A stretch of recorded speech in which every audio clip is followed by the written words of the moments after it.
Welcome.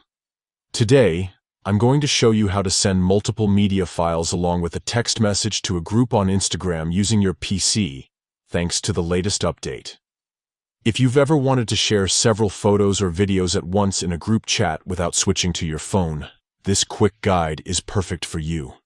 First, open Instagram on your preferred web browser. Once you're logged in, look to the left side of the screen. You'll see a menu with several icons.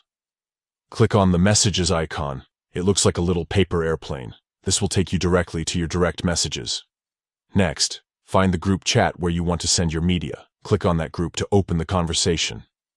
At the bottom of the chat window, you'll notice the message bar where you usually type your texts.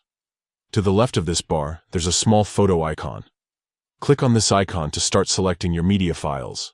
A File Explorer window will pop up, allowing you to browse your computer's folders. Choose one photo or video that you want to share first, and then click Open. But here's the cool part.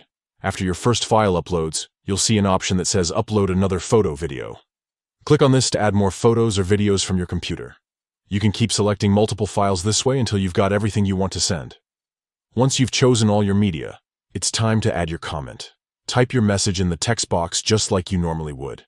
This way, your friends in the group will get the full context along with the photos and videos you're sharing. Finally, hit the Send button, and your message along with all the selected media will be delivered to the group chat instantly. It's that simple. With this new update, Instagram has made it much easier to share multiple memories or important clips with your friends and family without needing to switch devices.